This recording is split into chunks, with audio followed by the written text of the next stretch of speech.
नमस्कार दोस्तों, मैं CS चौधरी। स्वागत है आपका संस्कृत सानिध्यम पर।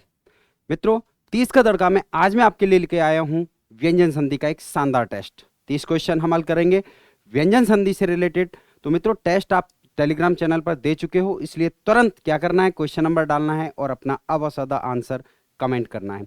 याद रहे, अभ्यास ही व्याकरण में आपको परिपक्व बना सकता है, दूसरा कोई विकल्प नहीं होता है। तो निरंतर अभ्यास करते रहिए। आइए शुरू करते हैं आज का 30 का तड़का।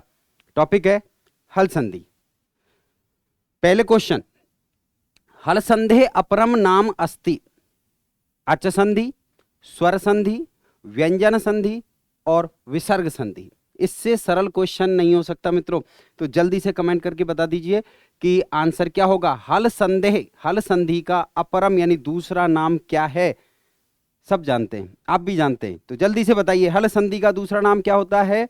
हल संधि का दूसरा नाम है मित्रों व्यंजन संधि। आंसर क्या हो जाएगा? आंसर हो जाएगा आपका स। हल संधि को दूसरा नाम क्या देते हैं? व्यंजन। क्योंकि हम जानते हैं मित्रों, हल प्रत्याहार में आने वाले सभी वर्ण क्या होते हैं? व्यंजन होते हैं। हल प्रत्याहार में आने वाले सभी वर्ण क्या होते हैं? व्यंजन होते हैं। चलिए अगले प्रश्न की तरफ चलते हैं। और अगला प्रश्न है, संपद प्लस समयः इत्यस्य संधि पदम अस्ति। यहां विच्छेद दिया हुआ है मित्रों, संपद प्लस समय। आपको इसका संधि पद बताना है। चार ऑप्शन आपके सामने है, अ संपद समय, ब संपद समय, स संपन्न समय और द संपच्छ समय। बताइए कमेंट करके कि आंसर अ, ब, स और द में से कौन सा विकल्प जो है वो सही है। आपसे पूछा गया है इसका सही संधि पद क्या है। तो जिसको याद है, जिसने संधि प्रकरण का अभ्यास किया, आप कहते हो ना संधि समझ में नहीं आती। संधि इसलिए समझ में नहीं आती कि हम उसका अभ्यास नहीं करते, हम सिर्फ पढ़ते हैं। मित्रों अभ्यास करो, डेफिनेटली समझ में आएगी। बताइए क्या होगा? संपद प्लस समय। आंसर सूत्र होता है मित्रों खरी च। और ये खरिच संधि सूत्र जो है वह चर्त्व संधि करता है। कौन सी संधि करता है? चर्त्व संधि करता है। टेस्ट आप दे चुके हो, इसलिए सीधा आंसर कमेंट करिए। खरिचय चर्त्व संधि करता है। चर्त्व संधि जो है वो एक तरीके से आप मानिए कि जो जस्त्व संधि थी, कौन सी? जस्त्व संधि, उसका विपरीत है। जस्त्व संधि में तो क्या होता है, हम प्रथम वर्ण को परिवर्तित करते हैं तृतीय में, और चर्त्व संधि में तृतीय वर्ण परिवर्तित हो जाता है किसमें? प्रथम वर्ण में। तो द तृतीय वर्ण के रूप में है और द को जब चर्त्व करेंगे तो आंसर हो जाएगा आपका अ संपत समय। खरिचय सूत्र क्या कहता है? चर्त्व कर देता है। खरिचय सूत्र क्या करता है? चर्त्व कर देता है, यानी तीसरे वर्ण को पहले में परिवर्तित कर देता है। जैसे एक दो उदाहरण और देख सकते हैं आप। तद प्लस कारः तीसरा और चर्त्व पहला दूसरा वर्ण आ रहा है, क्या बन जाएगा? तत्कारः। तद प्लस परः तत्परः।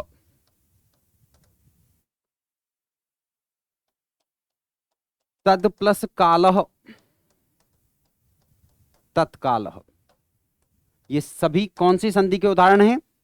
चर्त्व संधि के उदाहरण हैं। इसका एक बहुत ही शानदार उदाहरण है मित्रों, दिग प्लस पालः। दिग प्लस पालः। और जब आप इसकी संधि करोगे तो मित्रों यहां ग तृतीय है, प्रथम में परिवर्तित करेंगे, और प्रथम में जब परिवर्तित करेंगे तो इसका संधि पद क्या बनेगा मित्रों? दिक्पालः बनेगा। संधि कौन सी होगी? सभी उदाहरण चर्त्व संधि के हैं। सभी उदाहरण कौन सी संधि के हैं मित्रों? सभी उदाहरण जो है वो चर्त्व संधि के हैं। ठीक है, आइए अगले क्वेश्चन की तरफ चलते हैं। तीसरा, अधोदत्तेषु इष्टुत्व संदेह उदाहरणम नास्ति। निम्न में से इष्टुत्व संधि का उदाहरण कौन सा नहीं है? इष्टुत्व संधि का उदाहरण कौन सा नहीं है? कस प्लस चित कश्चित, दुष् प्लस शासन दुशासन, याच प्लस न याचिया और अच प्लस अंतः अजंतः। जल्दी से बताइए कौन सा उदाहरण जो है वो इष्टुत्व संधि का उदाहरण नहीं है। आपसे नास्ति पूछा गया है और इस नास्ति पे आपको पूरा ध्यान देना है जब भी कोई प्रश्न पूछा जाता है। तो शुद्ध संधि, कौन सी संधि? शुद्ध। कमेंट करें और आंसर दीजिए अ, ब, स और द। आपके अभ्यास को शीर्ष पर लेकर जाऊंगा, बशर्ते आप लोग मेरा सहयोग करते रहे। मेरे सहयोग से मतलब है आप लोग अभ्यास करते रहिए। और एक चीज और बता देता हूं आपको कि ऐसे टेस्ट में जब हम 25 क्वेश्चन अटेम्प्ट कर जाते हैं, अच्छे कर जाते हैं, तो हम ये मान के चलते हैं कि यार 25 तो सही हो गए, इसका मतलब इट्स क्वाइट बेटर। नहीं, ठीक है, ठीक नहीं है मित्रों। 25 तो सब करेंगे, असली लड़ाई वो अगले वाले जो 5 है ना, 25 + 5 यानी 30, 25 और 30 के बीच में जो लड़ाई है वही सबसे बड़ी लड़ाई है। अगर आप 30 से एक क्वेश्चन नीचे आते हो तो आप हजारों से पीछे चले जाते हो। तो सोचो 25 पे आने के बाद मतलब है कि आप 5 क्वेश्चन नीचे आ गए। गलती मत कर देना। कस प्लस चित, अगर आपको शुद्ध संधि का सूत्र याद है तो एक बार भी प्रॉब्लम नहीं आने वाली है। सूत्र क्या था मित्रों? स्तोह, चुना, चू। ये सूत्र क्या कहता था? स और तवर्ग के स्थान पर श या शवर्ग हो जाता है। स और तव स दंत्य स को तालव्य श में और तवर्ग को चवर्ग में बदल दिया जाता है, बशर्ते साथ में क्या आ जाए? साथ में या तो तालव्य श आ जाए या फिर चवर्ग आ जाए। ठीक है, तो देखिए यहां दंत्य स आया हुआ था, बाद में चवर्ग का च है, इसका मतलब दंत्य स को कितने बदलोगे? तालव्य श में बदलेंगे, और तालव्य श में बदलेंगे तो कश्चित पद बनेगा। यानी पहला विकल्प जो है वो बिल्कुल सही है। दुष् प्लस शासन, यहां भी श आया हुआ है और श के साथ में क्या आया हुआ है? तालव्य श। इसका मतलब इस श को भी किस में बदलो? तालव्य श में बदलते हैं, बिल्कुल बदला हुआ है। इसका मतलब ये विकल्प भी सही है। याच प्लस न और अच प्लस अंत, याच में चवर्ग का च इधर है और तवर्ग का यहां क्या आया हुआ है? न वर्ण आया हुआ है। तो मित्रों शुद्ध संधि और ष्टुत्व संधि दोनों में ध्यान रखना है आपको कि ये बिल्कुल जरूरी नहीं है कि परिवर्तन जो होगा वो प्लस के पहले ही होगा, नहीं, प्लस के बाद में भी हो सकता है। जहां तवर्ग है, अगर प्लस के पहले तवर्ग है तो परिवर्तन यहां हो जाएगा, और प्लस के बाद में तवर्ग है तो इसका मतलब परिवर्तन यहां होगा। इस तवर्ग को चवर्ग में बदलेंगे, चाहे वो इधर आए चाहे वो बाद में आए। तो अब आप देखिए तवर्ग का आया हुआ है न। न कौन सा अक्षर है? न पांचवा अक्षर है। इसका मतलब इसको पांचवे में बदलेंगे, और पांचवा जो होता है चवर्ग का क्या होता है? यह होता है, और यह में परिवर्तित करेंगे तो याच प्लस यह भी संधि पद एकदम सही बना हुआ है। यह भी शुद्ध संधि का ही उदाहरण है। बचा क्या? अच प्लस अंतः। मित्रों यहां चवर्ग में का च आया हुआ है लेकिन बाद में अ है, और सूत्र याद करो अगर आपको याद है तो, झलाम जशोअंते, यानी झल वर्णों के बाद क्या आ जाता है?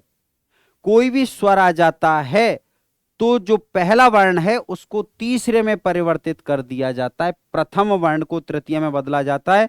और यहां जो संधि हो रखी है वो कौन सी हो रखी है?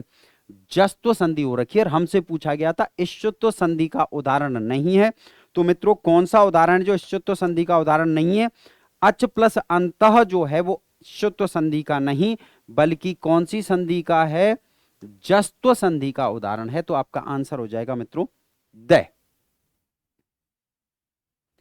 लापरवाही नहीं करनी है, खूब सोच विचार के आंसर दो। आपको 1 मिनट का समय मिल रहा है, और एग्जाम में अगर 1 मिनट से ज्यादा का समय आप ले रहे हो संधि जैसे टॉपिक में, तो फिर इसका मतलब आप बहुत ज्यादा समय ले रहे हो। और फिर टेस्ट जब हम दे चुके हैं तो हमें समय किस चीज के लिए चाहिए? अपना आंसर कमेंट करिए आप।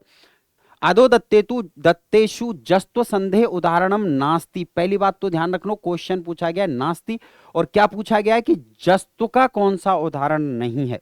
तो बताइए। सद प्लस जनः सज्जनः, षट प्लस आननः षडाननः, सुप प्लस अंतः सुबंतः, दिक् प्लस दर्शनम दिग्दर्शनम। बहुत शानदार प्रश्न है जो परीक्षा में आपके दिमाग की चक्री घुमा देगा। बताओ कौन सा नहीं है? अ, ब, स और द कमेंट करो मित्रों जल्दी से। ठीक है, आगे बढ़ो। दिक् प्लस दर्शनम, बाद में तृतीय वर्ण है। सूत्र याद है ना? जस्त्व संधि की बात हो रही है, तो जस्त्व संधि के लिए हमारे पास सूत्र क्या था? सूत्र था मित्रों झलाम जसो अंते।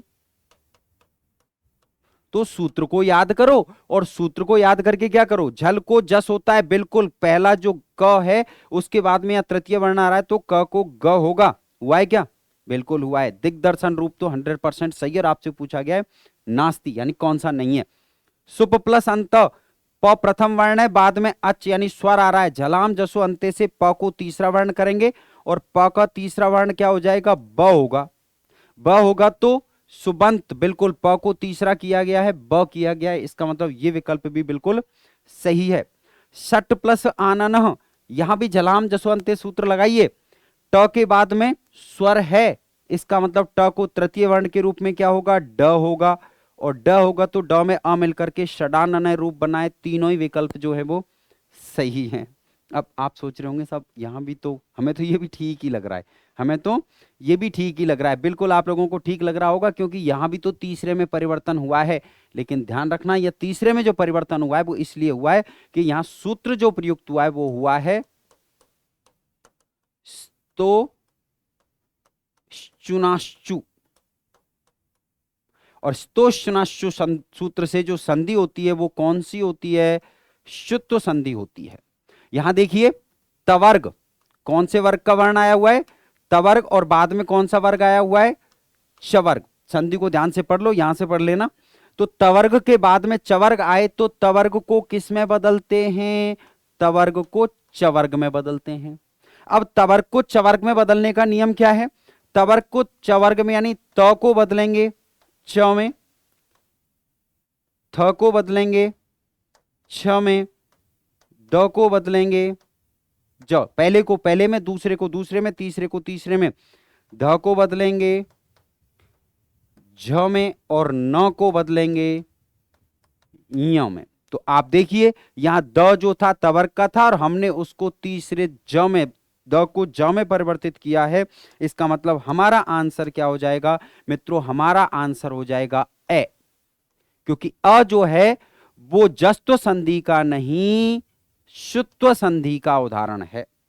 अविकल्प जो दे रखा है वो जस्त्व का नहीं मित्रों शुत्व संधि का उदाहरण है। तो आपका आंसर क्या हो जाएगा? आपका आंसर हो जाएगा ए। ये गलती होती है क्योंकि हमने तो तीसरा देखा, और तीसरा देखते ही हम इसको भी क्या मानेंगे? जस्त्व मानेंगे। बिल्कुल नहीं मानना है, ध्यान रखना है। लापरवाही करोगे तो फिर अगले साल फिर वही परीक्षा देनी पड़ेगी। और अब तो थक चुके होगे, 2-3 साल से एक ही परीक्षा चल रही है, होने में तो आ नहीं रही। मैं भगवान से दुआ करता हूं इस बार हो जाए, तो कम से कम पता तो लगे कि हमने क्या पाया और क्या खोया। चलिए, अधोदत्तेषु अशुद्धम विकल्पम अस्ति, इनमें से एक विकल्प ऐसा है जो अशुद्ध है। इधर दे रखा है आपको संधि पद, क्या दे रखा है मित्रों? संधि पद दे रखा है, और इधर दे रखा है संधि का नाम।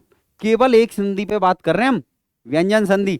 तो बताइए, वागीश जस्त्व संधि, कृष्ण ष्टुत्व संधि, दंड ष्टुत्व संधि, षण्मुख अनुनासिक संधि, कौन सा विकल्प जो है वो अशुद्ध है? 4 संधि का अभ्यास हो गया। देखो 4 संधि, एक उदाहरण दे देते ना वागीश में कौन सी संधि, और 4 नाम लिख देते तो एक उदाहरण का अभ्यास होता। मैंने 4 उदाहरण देकर के 4 का अभ्यास करा रहा हूं। अब तो कर लो यारो, क्यों करो?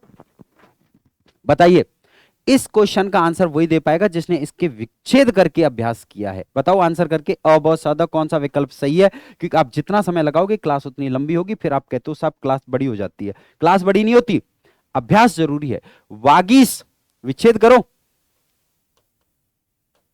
वाक प्लस ईश, कृष्ण कृष प्लस न, दंड दम प्लस डह, और षण्मुख षट प्लस मुख।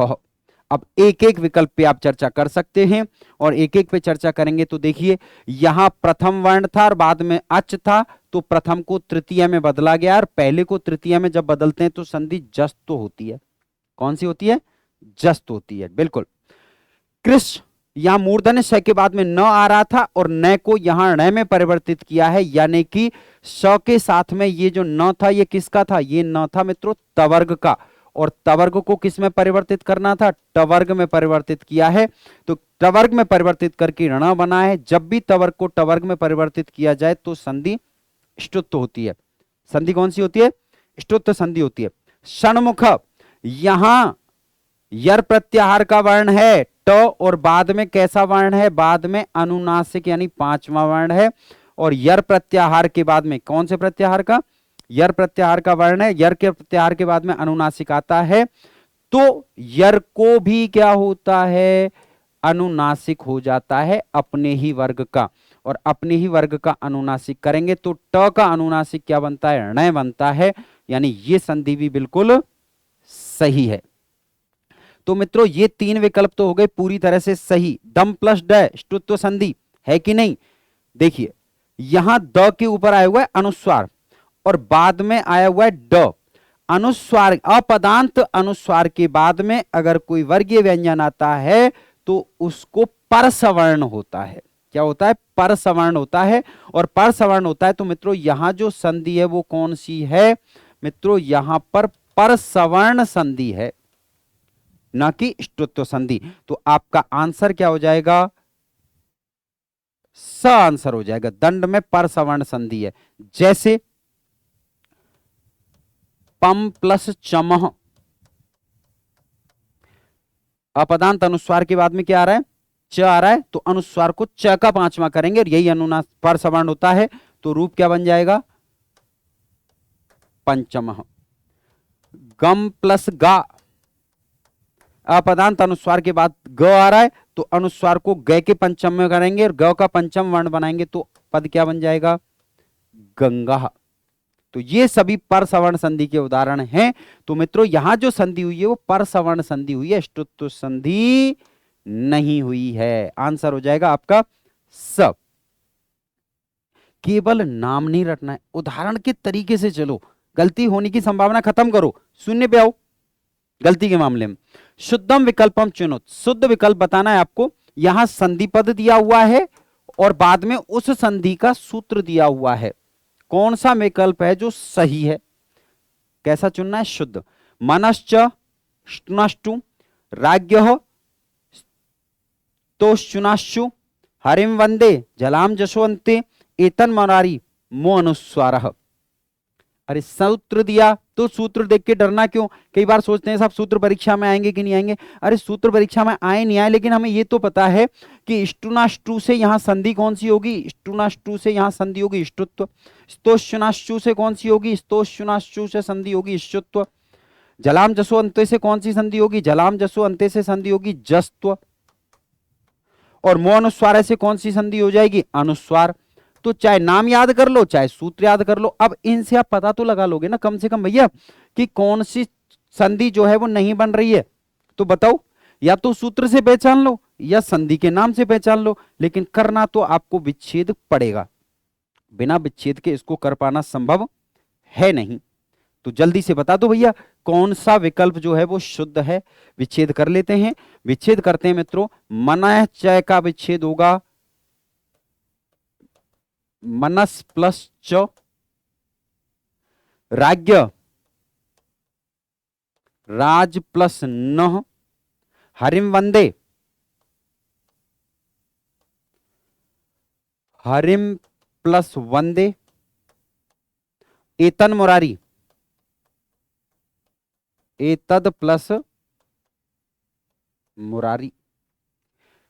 श के बाद में चवर्ग आए, स के बाद चवर्ग आए तो क्या होता है? दंत श को तालव्य श होता है कि नहीं होता? दंत श को तालव्य श होता है। तालव्य श होता है तो संधि कौन सी होती है? शुत्व होती है। आपको क्या दे रखा है? ष्टुनाष्टु।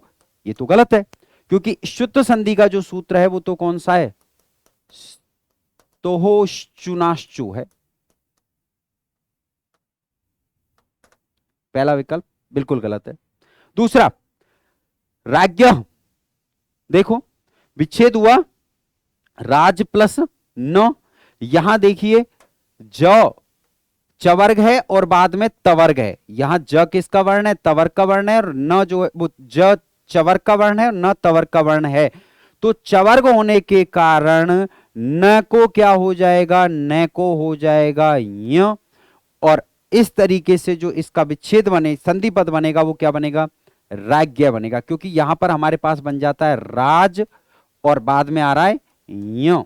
आप जानते हैं ज और य मिलकर के ज्ञ बनाते हैं, और ज्ञ बनाते हैं तो इसका संधि पद क्या हो जाएगा, राज्ञ। और जब हम चवर्ग के साथ में, किसके साथ में, चवर्ग के साथ में तवर्ग को परिवर्तित करेंगे तो वहां संधि सूत्र निश्चित रूप से स्तोषणाशु रहेगा और संधि रहेगी शुत्व। इसका मतलब कौन सा विकल्प शुद्ध हुआ, ये विकल्प जो है वो शुद्ध हुआ, वह विकल्प सही है, क्योंकि यहां यही है हरिम वंदे। यहां जो संधि हुई है वो अनुस्वार है, और अनुस्वार के लिए यहां पर कौन सा सूत्र होगा, मो अनुस्वार। अनुस्वार संधि के लिए सूत्र कौन सा होना चाहिए था, मौनुस्वार होना चाहिए था। और एतन मुरारी, यहां संधि हो रखी है, देखो सामने एतन मुरारी अनुनासिक संधि है, एतन मुरारी में अनुनासिक संधि है, और अनुनासिक संधि है तो यहां जो सूत्र रहेगा वो कौन सा रहेगा,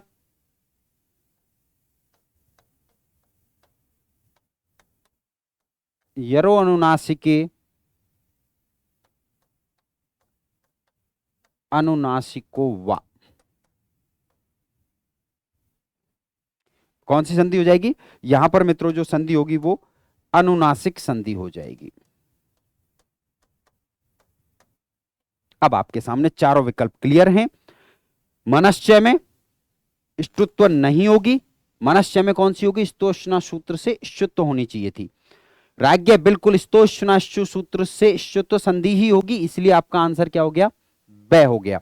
हरिम वंदे म को अनुस्वार किया इसलिए अनुस्वार संधि होगी, लेकिन ये जो सूत्र दे रखा था वो तो किसका दे रखा था, ये किसका दे रखा है, जस्तो संधि का। और मो अनुस्वार सूत्र जो है अनुस्वार का दे रखा है, लेकिन यह संधि कौन सी हो रही है, यहां संधि हो रही है अनुनासिक। तो क्लियर है, स्क्रीनशॉट ले लेना। मो अनुस्वार सूत्र जो होता है मित्रों, ये मो अनुस्वार सूत्र तो अनुस्वार संधि करता है, और यहां संधि थी अनुनासिक, तो अनुनासिक के लिए तो आपको कौन सी लगानी पड़ेगी, यरो अनुनासिके अनुनासिको वा सूत्र ही लगाना पड़ेगा। चलिए, तो आंसर क्या है, आंसर है राज्ञ, सही। शुद्ध विकल्प कौन सा हो गया, राज्ञ। सातवां, ष्टुत्व संधेर उदाहरण नास्ति, निम्न में से कौन सा ष्टुत्व संधि का उदाहरण नहीं है। रामस प्लस षष्ठ है रामस षष्ठ, इस प्लस त इष्ट, सट प्लस नाम सन्नाम, और कुम प्लस ठित कुंठित। इनमें से कौन सा उदाहरण है जो ष्टुत्व संधि का उदाहरण नहीं है, बताइए। अ ब स और द, जल्दी से आंसर दे दो भैया, कौन सा विकल्प है, सूत्र याद है ना, ष्टुनाष्टुः, ष्टुत्व संधि का तो यही है ना। और अगर ष्टुनाष्टु संधि का सूत्र याद है, ष्टुनाष्टु ष्टुत्व संधि का, तो यह भी याद होगा कि स और तवर्ग को श और टवर्ग में परिवर्तित किया जाता है, यही है ना, यही तो ष्टुत्व संधि है। तो बताओ किस में परिवर्तन नहीं हो रखा, रामस प्लस षष्ठ, स के बाद में मूर्धन्य स आ रहा है, इसका मतलब इस स को किस में बदला जाएगा, मूर्धन्य स में बदला जाएगा। यहां बदला गया है, डेफिनेटली बदला गया है, इसका मतलब ये विकल्प तो सही है। इस मूर्धन्य स पहले आ गया, तवर्ग का त आ गया बाद में, इसका मतलब त को किस में बदलो, ट में बदलेंगे, और ट में बदलेंगे तो इष्टः रूप बनेगा, ये विकल्प भी बिल्कुल सही है। षट प्लस नाम, टवर्ग का ट है, ष्टुत्व करेंगे सन्नाम रूप बनता है ट, ठीक है। और कुम प्लस ठितः, कुट कुम प्लस ठितः, बताइए कुंठित होगा क्या, नहीं। कुंठित में जो संधि है मित्रों वो पर सवर्ण संधि है, कौन सी संधि है, पर सवर्ण संधि है। अभी अभी उदाहरण दिया था मैंने आपको, दम प्लस डह, दंडह बना था ना, अनुस्वार को परसवर्ण किया था, तो यहां भी अनुस्वार को परसवर्ण करेंगे ठ के अनुसार तो णय हो जाएगा, और णय करके आंसर जो हो गया वो कौन सा हो गया, द, क्योंकि द जो है वो परसवर्ण संधि का उदाहरण है, ष्टुत्व संधि का उदाहरण नहीं है। अनुनासिक संदेह उदाहरणम नास्ति, निम्न में से शानदार प्रश्न जो लगभग लगभग हर व्यक्ति का गलत होता है, मुझे भरोसा है आप लोगों ने गलत नहीं किया होगा क्योंकि आप बहुत अच्छी तैयारी कर रहे हो। तो बताइए अनुनासिक संधि का उदाहरण में से कौन सा नहीं है? शत्रुंजयति, षणमयूरा, वांगमूलम और सन्मार्ग। चारों ऑप्शन एक से बढ़कर एक है जो परीक्षा में पूछे जाते हैं। मैं हर उदाहरण वही लेके आया हूं जो अधिकतर एग्जाम में पूछा जाता है। तो बताओ भैया कौन सा उदाहरण है जो अनुनासिक संधि का उदाहरण नहीं है? अब सद कमेंट करो, इंतजार मत करो मेरे आंसर का। सन्मार्ग, विच्छेद कर लो, सद प्लस मार्ग, द के बाद में अनुनासिक वर्ण आ रहा है, द को अनुनासिक किया, क्या हो गया? न हो गया। इसका मतलब यहां तो अनुनासिक संधि हुई है। वाक प्लस मूलम, यहां भी वर्ग का पहला वर्ण है और बाद में म आ रहा है, अनुनासिक आ रहा है। इसका मतलब यहां भी इसको अनुनासिक पांचवा वर्ण कै का कै हुआ है, कै को अनुनासिक के रूप में क्या हो गया? ङ हो गया। इसका मतलब ये विकल्प भी बिल्कुल सही है। षण मयूरा, विच्छेद करिए भैया, षट प्लस मयूरा, देख लीजिए पहले क्या आ रहा है? पहले आ रहा है ट और ट के बाद में अनुनासिक का म आ रहा है, इसलिए ट को किस में बदल दिया? ट को परिवर्तित कर दिया मित्रों ण में। तो यहां भी अनुनासिक संधि हुई है। फिर यहां हुई है क्या? ऐसा तो नहीं चारों ही विकल्प सही हो, नहीं है? करो। शत्रुन प्लस जयति होगा इसका विच्छेद। और अब आप देख सकते हैं न जो है, न किसका रूप है? न तवर्ग का रूप है। और ज किसका रूप है? चवर्ग का रूप है। ज किसका रूप है? चवर्ग का रूप है। तवर्ग के बाद में चवर्ग आए तो तवर्ग को क्या हो जाता है? तवर्ग को चवर्ग हो जाता है। तो न पांचवा था, पांचवें को या में बदला, यानी सूत्र काम करेगा कौन सा? स्तोश्चुनाश्चु। और स्तोश्चुनाश्चु सूत्र काम करेगा तो यहां जो संधि हो रही है वो कौन सी हो रही है? यहां तो मित्रों शुत्व संधि हो रही है। कौन सी? शुत्व संधि हो रही है। लेकिन हम क्या करते हैं, यहां भी पांचवा, यहां भी पांचवा, यहां भी पांचवा, यहां भी पांचवा, तो सब पांचवे पांचवे एक जैसे। अरे सब एक जैसे नहीं होते हैं यार, अंतर होता है। सबसे महत्वपूर्ण उदाहरण है जो भ्रमित करता है अश्चत्व संधि का, क्योंकि हमें अश्चत्व ना करके अनुनासिक करने की गलती कर लेते हैं। मुझे पूरा भरोसा है अब आप नहीं करोगे, क्योंकि विच्छेद करो, विच्छेद करेंगे तो आप सब में देखो यहां भी ट जो है, ट प्रथम वर्ण था, यहां क भी प्रथम वर्ण था और यहां द तृतीय वर्ण था। यानी पहले किसी में भी पंचम वर्ण नहीं था, पर यहां पहले क्या आया है? यहां तो पहले पंचम वर्ण आ गया। तो पांचवे को तो पांचवें में बदला नहीं जाएगा ना, पांचवें को पांचवें में नहीं बदला जाएगा। तो अनुनासिक तो क्या होती है? पंचम में परिवर्तन को अनुनासिक कहते हैं। जब अनुनासिक होता है तो, लेकिन यहां तो पहले से ही अनुनासिक आ रहा है, इसको तो अनुनासिक संधि नहीं कह सकते। आंसर हो जाएगा मित्रों, क्या हो जाएगा? ए। ए जो है वो आपका आंसर है, क्योंकि यहां कौन सी संधि है? यहां मित्रों शुत्व संधि है। समीचीनम नास्ति, कौन सा विकल्प है जो ठीक नहीं है? उद प्लस ज्वल, उज्ज्वल, अच प्लस आदि, आजादी, अन्यत प्लस च, अन्यंच, उद प्लस डीयते, उड्डीयते। इनमें से कौन सा विकल्प है जो ठीक नहीं है? जल्दी से बताओ भैया आंसर दे करके। अ, ब, स और द, कौन सा विकल्प है जो आपको ठीक नहीं लग रहा है? कौन सा नहीं लग रहा? उद प्लस ज्वल, तवर्ग, बाद में चवर्ग, तवर्ग के बाद में चवर्ग आए तो तवर्ग को किस में बदलो? चवर्ग में बदला, देखो बदला, यानी इश्चुत्व संधि हो गई। ये विकल्प तो सही है। अच प्लस आदि, प्रथम वर्ण और बाद में स्वर, झलाम जसो अंते, पहले को तीसरे में बदलो, तीसरे में बदला तो ज हो गया, यानी यहां कौन सी संधि हो गई? जस्त्व संधि हो गई। उद प्लस डीयते, यहां तवर्ग क्या हुआ है? तवर्ग आया हुआ है और बाद में क्या हुआ है? ड, टवर्ग। और तवर्ग के बाद में टवर्ग आए तो त को किस में बदलोगे? टवर्ग में बदलेंगे, ड में बदला हुआ है, इसका मतलब ये संधि हो गई कौन सी, ष्टुत्व। तो ये तीनों विकल्प तो हैं सही, यहां शुत्व है, यहां जस्तव है और यहां ष्टुत्व है। ये सही है कि नहीं है? देखो अन्यत प्लस च, यहां आया हुआ है तवर्ग, क्या आया हुआ है, तवर्ग आया हुआ है, और बाद में आया हुआ है चवर्ग। हम जानते हैं कि जब भी तवर्ग के बाद में या साथ में, पहले भी आ जाए तब भी चवर्ग आएगा, तो तवर्ग को किस में बदलेंगे, चवर्ग में बदलेंगे। अब तवर्ग का हमारे पास कौन सा वर्ण आया हुआ था, तय था, तो तय का जब चवर्ग करोगे तो क्या होगा, च होगा।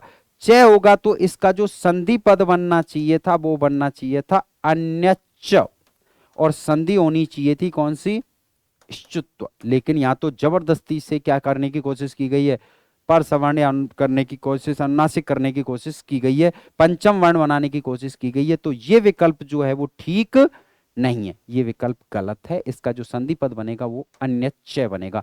तो कौन सा विकल्प ठीक नहीं है, स विकल्प ठीक नहीं है। ये कोई पद होने, अन्यमचय होता, अन्यच्चय कब बनता, जब यहां पर होता अन्यम प्लस च। अब क्या करते, अनुस्वार आ रहा है, अनुस्वार को पर सवर्ण कर देते, और पर सवर्ण करते तो ये क्या रूप बन जाता, अन्यंच बन जाता। लेकिन यहां तो त आया हुआ था, और त को बदलोगे तो फिर त के साथ में चवर्ग आएगा, तो चवर्ग में ही परिवर्तित होगा, पर सवर्ण में परिवर्तित नहीं होगा।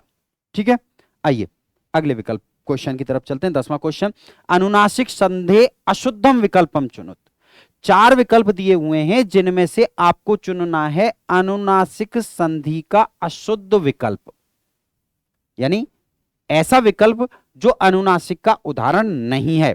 तो बताओ भैया, कुर्वन्नेव, जगन्नाथ, एतन्य और दिंगनाग, कौन सा उदाहरण है जो अनुनासिक संधि का उदाहरण नहीं है? बहुत जबरदस्त परीक्षा लेगा ये क्वेश्चन आपकी। अगर आपने क्वेश्चन ठीक से पढ़ा है, संधि प्रकरण को रटने की कोशिश मत करना, नियम पढ़ के उन उदाहरणों को अपने कर कमलों से सॉल्व करो। आप करोगे नहीं। अगर आप पढ़ते तो निश्चित रूप से 1 मिनट में आंसर आता, तुरंत इंतजार मत किया करो, तुरंत आंसर आना चाहिए। विच्छेद कर लो, अपने आप पता लग जाएगा। दिंगनागह, दिक प्लस नागह, एतन्न, एतद प्लस न, जगन्नाथ, जगत प्लस नाथ, कुर्वन्नेव,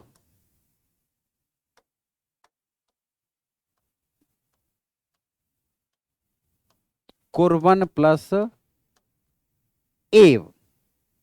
अब तो पता चली गया कौन सा आंसर है जो अनुनासिक का। यहां देखो त को न हुआ है, इसका मतलब यह अनुनासिक है। यहां द को न हुआ है, इसका मतलब यह भी अनुनासिक है।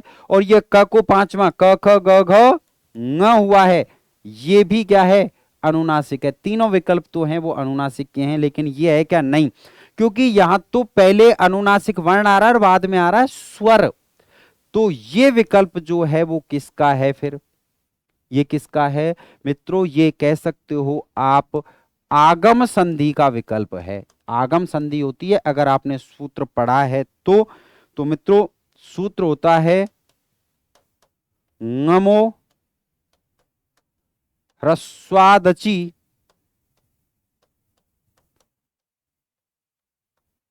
ङमुण नित्यम।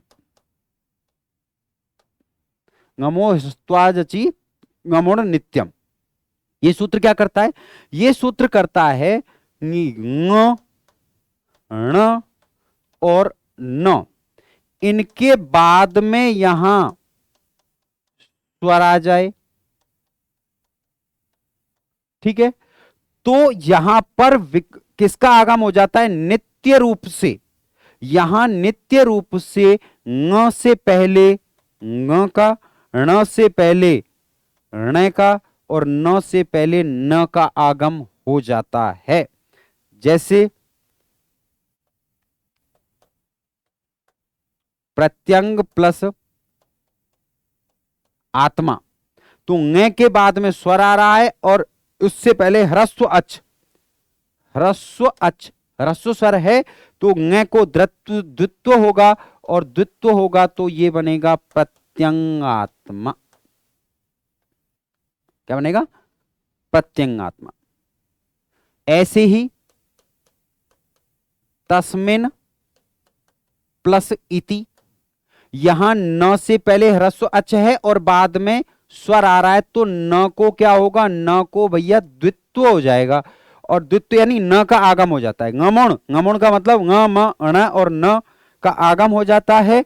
तो इस तरीके से जब इसका संधि पद बनाओगे तो मित्रों ये बन जाएगा तस्मिन्निति।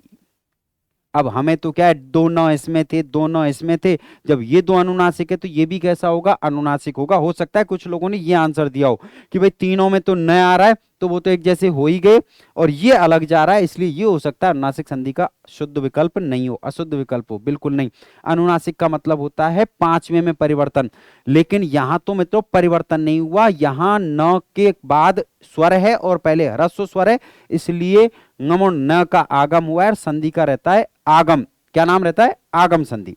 ठीक है, बहुत महत्वपूर्ण है, ये आपको गद्यांश में मिलेंगे, और हम क्या करेंगे? हम यही सोचेंगे कि यार ये तो कहीं पढ़ा ही नहीं है, तो ऐसी गलती आप नहीं कर सकते। जैसे जल्दी से करके बताना मुझे, गच्छन्नपि पद का विच्छेद लिख के भेजो। गच्छन्नपि पद का विच्छेद क्या होगा? कमेंट करना। अभी लाइव चैट में नहीं भेज सकते हो तो कमेंट करके बताना मुझे इसका आंसर, या टेलीग्राम चैनल पर भेजना, गच्छन्नपि का संधि विच्छेद क्या होगा। ठीक है, चलिए आगे बढ़ते हैं। यहां से भी अभ्यास कर सकते हो आप, हालांकि आप करोगे वही जो आपको अच्छा लगता है, मैं कितना भी कहूं, पर मेरा फर्ज बनता है कि मैं आपको का मार्गदर्शन करूं, चॉइस आपकी है। चलिए, अशुद्ध विकल्प का चयन करना है। तद प्लस शिव तच्छिव, अनु प्लस छेद अनुच्छेद, प्रस प्लस न प्रश्न, और तद प्लस शिला तच्छिला। कौन सा विकल्प जो है वो अशुद्ध है, तो आपको बताना है इनमें से कौन सा विकल्प अशुद्ध। व्यंजन संधि का इससे शानदार टेस्ट आपने नहीं देखा होगा कहीं भी, ना देखने को मिलेगा, जहां एक संधि में चार संधियां आ रही हैं। तत् प्लस शिव, तच्छिव बनता है क्या? बनता है। अगर आपने पढ़ा है तो छत्व संधि पढ़ो, और छत्व संधि पढ़ेंगे तो वहां ये रूप बनता है।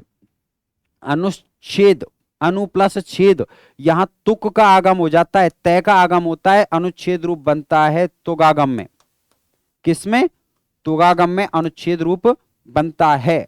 तद प्लस शिला, इसका सीधा संबंध ये होता है मित्रों कि यहां पर तवर्ग के बाद में श आता है, तो इसको क्या हो गया? छह हो जाता है, इसको छह होगा, और आगे छह होने के कारण इसको छह हो जाएगा, और इस तरीके से इसका रूप जो बनेगा वो तच्छिला रूप बनता है। ये विकल्प भी बिल्कुल सही है। फिर इसमें क्या हो गया साहब? ये तो आ चुका है। प्रस प्लस न, न को पंचम वर्ण नहीं होगा, हालांकि यहां क्या आ रहा है? श आ रहा है, श के बाद में यहां पर तवर्ग आ रहा है, और तवर्ग में आप यहां कौन सी संधि कर सकते हैं? गलती से शुत्व संधि कर सकते हैं कि तवर्ग के साथ वो चवर्ग या श के साथ तवर्ग आता है तो शुत्व हो जाता है। लेकिन एक सूत्र होता है मित्रों शात। कौन सा सूत्र होता है? शात। और ये शात सूत्र कहता है कि अगर श आ रहा है और श के बाद में यहां पर तवर्ग आ रहा है, तो मित्रों इस तवर्ग को चवर्ग नहीं होगा, और नहीं होगा तो इसका मतलब न का न रह जाएगा। इसका जो सही पद बनेगा वो क्या बनेगा? प्रश्न बनेगा। इसका सही पद क्या बनेगा? प्रश्न, यानी कोई परिवर्तन नहीं होगा। ये किसका अपवाद है मित्रों? ये प्रश्न जो है वो शुत्व संधि का अपवाद है, यहां परिवर्तन नहीं होता। किस सूत्र से नहीं होता? तो मित्रों यहां पर शात सूत्र से परिवर्तन नहीं होता, निषेध कर दिया जाता है। चर्तु संधि उदाहरणम नास्ति, चर्तु संधि पहले आ चुकी है ना, मैंने आपको दो तीन चार उदाहरण भी दिए थे, तो बताओ इनमें से कौन सा उदाहरण है जो चर्तु संधि का उदाहरण नहीं है? तद प्लस काल है तत्काल है, सद प्लस कार है सत्कार है, दिग प्लस पाल है दिक्पाल है, उद प्लस हार है उद्धार है। कर चुके हो ना? चर्तु क्या था? जस्तु का विपरीत। तो बताओ जल्दी से कौन सा नहीं है? अब शब्द क्वेश्चन नंबर 12 लिखो और कमेंट करके अपना आंसर दे दो मुझे जल्दी से। क्या बनेगा? तद प्लस काल, अरे द को किस में बदला है, द को त में बदला है, और द को जब त में बदला गया है तो ये क्या कहलाएगा, यही तो चर तो होता है। यहां भी द को त में बदला गया है तो इसका मतलब ये भी क्या है, चर तो है। यहां देखो ग, ग कौन सा वर्ण था, तीसरा, और ग को बदला गया है पहले में, तो ये भी क्या है भैया, ये भी चर तो है, ये भी क्या है, चर तो है। यहां उद प्लस हारह, अगर आपको ध्यान है तो याद करो, यहां जो संधि है वो तो पूर्व सवर्ण है। कौन सी है, पूर्व सवर्ण। चर्त संधि का उदाहरण कौन सा नहीं है, तो चर्त संधि का उदाहरण नहीं है, उद प्लस आ रहा है, उद्धार है, ये आपका आंसर हो जाएगा। पूर्व सवर्ण में क्या होता है, सूत्र याद करो, झयो हो अन्य तरस्याम, झयो हो अन्य तरस्याम, सूत्र है।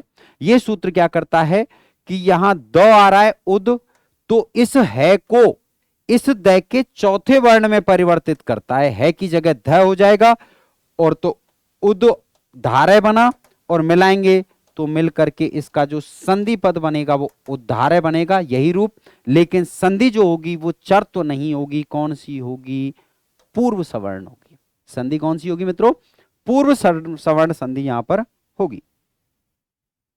13वां, जस्तो संधि उदाहरण नास्ति, निम्न में से कौन सा जस्तो संधि का उदाहरण नहीं है, इससे सरल संधि नहीं है जस्तो वगैरह से, तो जल्दी से बता दो कौन सा उदाहरण है जो जस्तो संधि का उदाहरण नहीं है।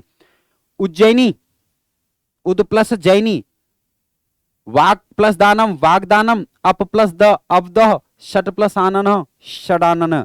याद है ना, जस्तो संधि, जस्तो संधि का मतलब था झलाम जसो अंते, जल वर्णों को क्या हो जाता है, जल वर्णों को जस हो जाता है, यानी तीसरे में परिवर्तित किया जाता है। तो देखो प्रथम वर्ण ट, बाद में स्वर ट को ड हुआ, इसका मतलब यहां कौन सी संधि हो गई, जस्त हो गई। अप प्लस द, प्रथम वर्ण को आगे जल जस होने के कारण तृतीय किया, तृतीय किया तो क्या हो गया, अब्द बना, ये भी जस तो संधि है। वर्ग के पहले वर्ण के बाद में तीसरा चौथा पांचवा य व र ल ह या कोई भी स्वर आ जाए तो पहले को तीसरे में परिवर्तित कर दिया जाता है। वाक प्लस दानम, क प्रथम वर्ण था, बाद में तृतीय वर्ण आ रहा है तो पहले को तीसरे में, यहां भी कौन सी हो गई, जस तो हो गई। ठीक है, यहां इसमें हमने क्या किया, इसमें हमने मित्रों क को बदला किसमें, ग में, यहां प को बदला किसमें, सॉरी ब में, और यहां ट को बदला किसमें,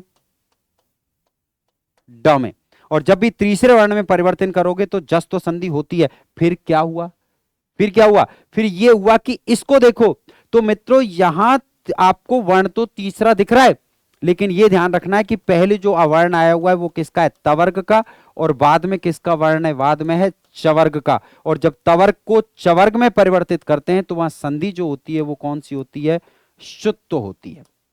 कौन सी संधि होती है, शुद्ध संधि होती है। यानी आपका आंसर क्या हो जाएगा, आपका आंसर हो जाएगा मित्रों उद प्लस जैनी। उज्जैनी जो है वो जस्त संधि का उदाहरण नहीं है, बल्कि ये किसका उदाहरण है, ये मित्रों शुत्व संधि का उदाहरण है, जला स्तोषुनाशु सूत्र से।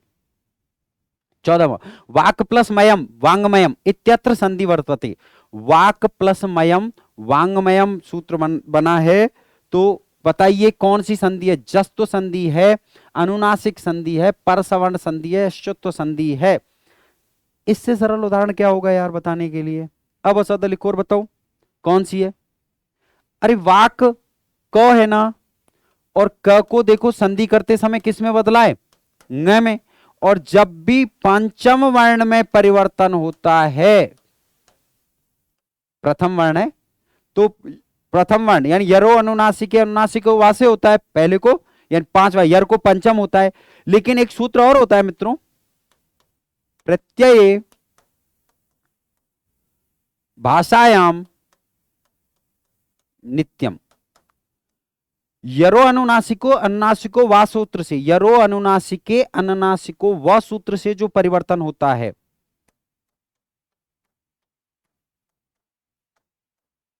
यरो अनुनासिके अनुनासिको व, इससे भी अनुनासिक होता है, लेकिन इससे जो अनुनासिक होता है वो तो होता है कैसे, विकल्प से। कैसे होता है, विकल्प से। जैसे हम कह सकते हैं एतत् प्लस मुरारी, तो इसके दोनों रूप बनेंगे मित्रों। इसका अनुनासिक रूप भी बन जाएगा और अनुनासिक रूप तो बन जाएगा एतन मुरारी, लेकिन ये संधि जो है विकल्प से होती है। अगर आप इसको विकल्प नहीं करोगे तो इसका एतद मुरारी रूप भी बनेगा। पर अंतर क्या रहेगा? अंतर यह रहेगा एतद मुरारी में जो संधि रहेगी वो रहेगी जस्त्व। तो ये तो होता है विकल्प से, लेकिन अगर इस वर्ण के बाद यहां जो म आ रहा है वो म किसी प्रत्यय का रूप है, तो फिर जो अनुनासिक होगी वो प्रत्यय भाषायाम नित्यम सूत्र से नित्य रूप से होगी, विकल्प से नहीं होगी। इसका यही रूप बनेगा वांगमयम। अगर आप सोचो कि इसका भी वाग्मयम बना दें तो मित्रों वाग्मयम रूप जो है वो नहीं बनेगा। ठीक है, इसको नित्य रूप से अनुनासिक ही होगी। जैसे एक उदाहरण और आप दे सकते हो, चिद प्लस मयम, तो इसका जो रूप बनेगा वो क्या बनेगा? चिन्मयम बनेगा। तद प्लस मात्रम, तन मात्रम बनेगा। ठीक है, मयम जो है वो मयट प्रत्यय का रूप है और मात्रम जो है वो किसका रूप है? मात्रच प्रत्यय का रूप है। तो यहां जो अनुनासिक आता है वो अनुनासिक अगर प्रत्यय का है तो निश्चित रूप से केवल अनुनासिक ही होगी, जस्तुक नहीं होगी। ठीक है, तो यहां आपसे पूछा गया था वांग्मय में कौन सी संधि है, तो मित्रों वांग्मय में संधि कौन सी होगी? वांग्मय में संधि होगी अनुनासिक। कौन सी होगी? अनुनासिक संधि होगी। अगले प्रश्न की तरफ चलते हैं। 15वां, नास्ति अनुस्वार संधि उदाहरणम अधोदत्तेषु, निम्न में से अनुस्वार संधि का उदाहरण कौन सा नहीं है? बताइए जल्दी से, कौन सा उदाहरण है जो अनुस्वार संधि का उदाहरण नहीं है? सत्यम वद, पयांसी, अम्मयम और हरिम वंदे। कौन सा उदाहरण अनुस्वार संधि का उदाहरण नहीं है? अवसद करके आंसर दीजिए, बताइए, विच्छेद करो। सत्यम प्लस वद, पयान प्लस सी, अप प्लस मयम और हरिम प्लस वंदे। अपने आप ही दिख रहा है यार, ये देखो, म को अनुस्वार हुआ है, न को अनुस्वार हुआ है, म को अनुस्वार हुआ है, लेकिन यहां तो प पहले आ गया और पहले प आ रहा है और बाद में अनुनासिक आ रहा है। तो यहां जो संधि हुई है वो कौन सी हुई है भैया? यहां जो संधि हुई है वो अनुनासिक संधि हुई है, ना कि अनुस्वार। तो अनुस्वार के तो ये सभी उदाहरण है। कौन सा उदाहरण अनुस्वार संधि का नहीं है? तो मित्रों अमयम उदाहरण जो है वो अनुस्वार संधि का उदाहरण नहीं है, क्योंकि विच्छेद होगा अप प्लस मयम, जैसे अभी बताया था मैंने आपको, वाक प्लस मयम। ठीक, बिल्कुल उसी तरीके से। 16वां, वाक प्लस हरि इत्यस्य संधि पदम अस्ति। वाक प्लस हरि का संधि पद क्या होगा?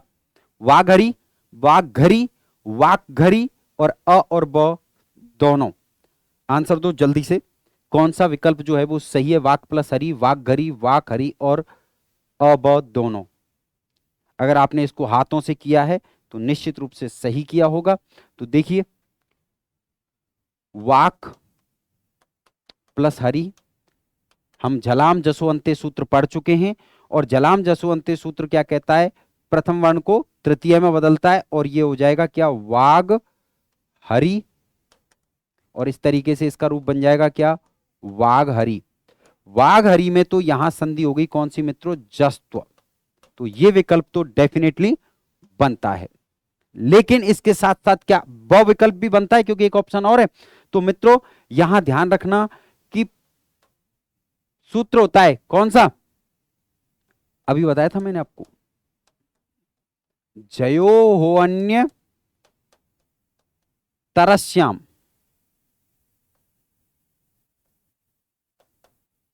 जयो हो अन्य तरस्याम, ये क्या करता है कि यहां तो इसको तृतीय होगा ही होगा, यहां तो इसको तीसरा होगा ही होगा क्योंकि ह आ रहा है, लेकिन जयो हो अन्य तरस्याम सूत्र से विकल्प से, कैसे भैया? विकल्प से इस ह को इस ग का चतुर्थ वर्ण हो जाएगा। किसका? ग का चतुर्थ वर्ण हो जाएगा, और ग का चतुर्थ वर्ण जो है वो क्या होगा? घ होगा। तो अब आप देखिए, वाग और घरी मिलाओगे तो क्या बन जाएगा? वाघरी रूप भी बनेगा। और ये जो संधि होगी वो कौन सी होगी? पूर्व सवर्ण होगी। तो अब आप देख लीजिए, वाघहरी भी बनेगा जस्तों में और वाघघरी भी बनेगा पूर्व सवर्ण में, यानी आंसर हो जाएगा आपका द। दोनों ही रूप वो हैं बिल्कुल सही है। और ये बहुत पूछा जाता है, बिल्कुल बहुत ज्यादा पूछे जाते हैं। उदाहरण बिल्कुल वही उदाहरण लेके आ रहा हूं जो सर्वाधिक पूछे जाते हैं परीक्षाओं में। अशुद्धम विकल्पम चुनो, निम्न में से अशुद्ध विकल्प का चयन कीजिए। अम प्लस किता अंकिता, पम प्लस समय पंचम, गम प्लस ता गंता और कम प्लस ठ कंठ। अशुद्ध विकल्प का चयन करना है आपको। बताओ 17वें का आंसर अ ब स और द, कौन सा विकल्प जो है वो सही है? मेरा इंतजार मत करो, जल्दी से आंसर दो फटाफट। बताओ। अनुस्वार के बाद में क आ रहा है, इसका मतलब अनुस्वार को पांचवा वर्ण ङ होगा, बिल्कुल ङ हुआ है, अंकितय रूप बनेगा। अनुस्वार के बाद क्या आ रहा है? तवर का त आ रहा है, इसका मतलब पंचम क्या होगा? अनुस्वार को न हो जाएगा, बिल्कुल हुआ है, गंता बनेगा। अनुस्वार के बाद क्या आ रहा है? अनुस्वार के बाद में ठ आ रहा है, इसका मतलब अनुस्वार को पंचम वर्ण न होगा, ये देखिए न हुआ है। कौन सा विकल्प सही नहीं है मित्रों? ये सही नहीं है, क्योंकि यहां अनुस्वार के बाद में च आ रहा है, इसलिए अनुस्वार को क्या होना चाहिए था? अनुस्वार को होना चाहिए था य, और यहां कर दिया क्या? न। तो इस कब की इसका सही रूप क्या बनना चाहिए था? इसका सही रूप बनना चाहिए था पंचम। तो कौन सा विकल्प सही नहीं है मित्रों? ये विकल्प जो है वो अशुद्ध है। पम प्लस चम क्या बन जाएगा? पंचमय बनेगा। ये विकल्प पूरी तरह से अशुद्ध है। 18वां, अशुद्धम विकल्पम चुनो, बताओ कौन सा विकल्प जो है वो अशुद्ध है? विपल्लीन परसवर्ण संधि, दिग्दर्शनम जस्तु संधि, नंस्यति अनुनासिक संधि और रामश्च शुत्व संधि। बताइए कौन सा विकल्प? आप ये विकल्प आंसर तभी दे सकते हो जब आपने इसका विच्छेद किया। अगर बिना विच्छेद के देने की कोशिश करोगे तो संभावना है पूरे कि आप गलत कर जाएं।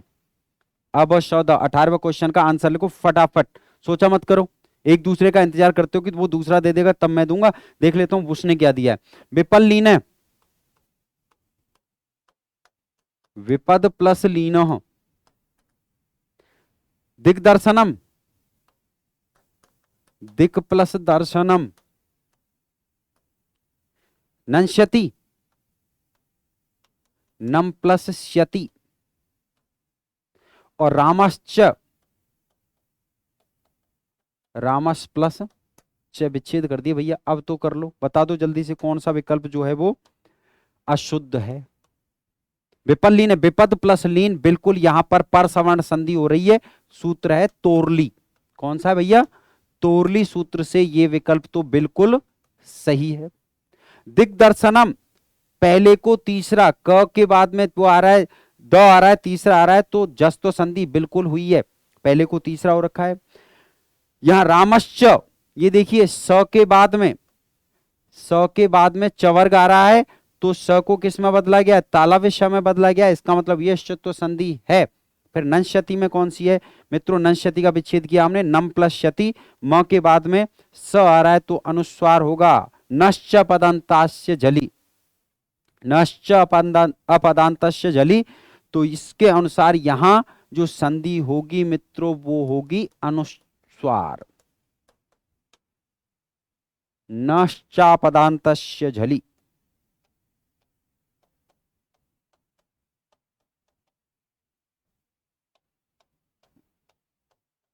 इस सूत्र से यहां जो संधि होगी वो अनुस्वार होगी, लेकिन यहां दे रखी है कौन सी? अनुनासिक। इसका मतलब ये विकल्प जो है वो कैसा है?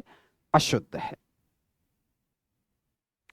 19वां प्रश्न, शुत्व संधि उदाहरणम नास्ति, निम्न में से कौन सा उदाहरण है जो शुत्व संधि का उदाहरण नहीं है? बताइए। यज्ञ, राज्ञ, याच्या और व्यंजनम, निम्न में से कौन सा उदाहरण है जो शुत्व संधि का उदाहरण नहीं है? इससे छोटे छोटे उदाहरण क्या होंगे यार? जल्दी से आंसर दे दो। अ ब स द, यही तो लिखना है ना 19 नंबर डाल करके, तो लिखो। यज प्लस न, राज प्लस न, याच प्लस न और व्यम प्लस जन्म, ये विच्छेद है। अब आपको दिख गया होगा किस में शुत्व नहीं हो रही, इस शुत्व का पूछा था ना, इस शुत्व का कौन सा उदाहरण जो है वो नहीं है। तो देखो यहां शुत्व हो रही है क्योंकि न को क्या किया गया है, य किया गया है, यहां भी न को य किया गया है और यहां भी न को य किया गया है। इसका मतलब ये तीनों उदाहरण तो किसके हैं, इस शुत्व संधि के हैं। यहां क्या है, यहां मित्रों अनुस्वार, किसको, अनुस्वार को क्या किया गया है, अनुस्वार को परसवर्ण किया गया है। तो यहां जो संधि है वो कौन सी है, परसवर्ण है। तो आपका आंसर क्या हो जाएगा, द हो जाएगा कि द में अनुस्वार संधि नहीं है बल्कि द में परसवर्ण संधि है। व्यम प्लस जन है, अनुस्वार के बाद में ज आ रहा है तो अनुस्वार को ज का पांचवा वर्ण कर दिया गया है। तच्छिव का विच्छेद होगा, तत् प्लस शिव, तच प्लस शिव, तच प्लस छिव और त प्लस शिव। सब एक जैसे भैया, जल्दी से आंसर दे दो, छोटे छोटे क्वेश्चन है इनके तो जल्दी दे दो। तत् प्लस शिव क्या बनेगा,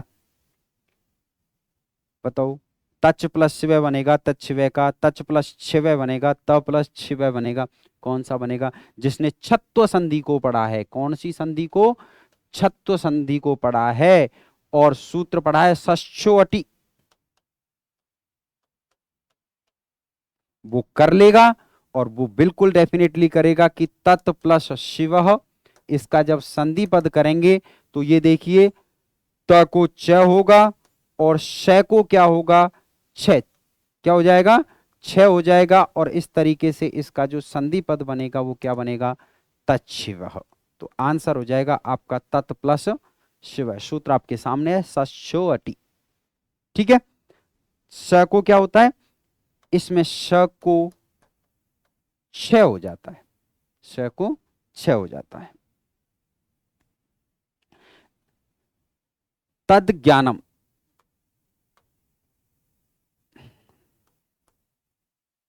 बताओ इसका संधि पद क्या होगा, तद प्लस ज्ञानम, इसका संधि पद क्या होगा। और इसी में एक क्वेश्चन और जोड़ रहा हूं मैं आपको, संधि का नाम भी बताना है।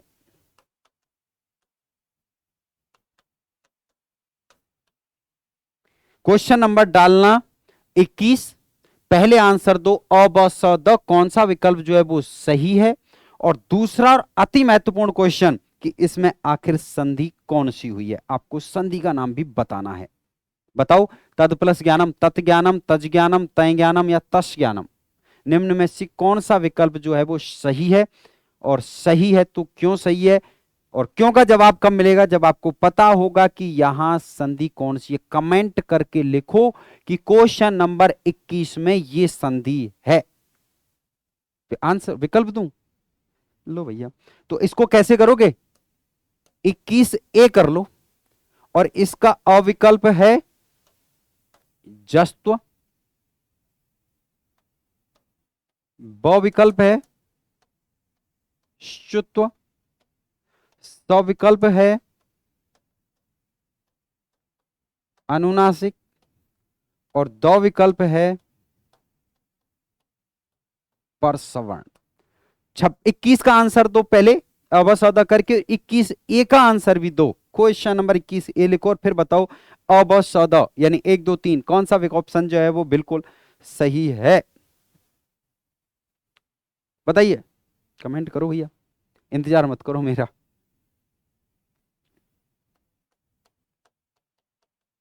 तद प्लस ज्ञानम, जिनको ये पता है कि ये जो ज्ञ है वो ज प्लस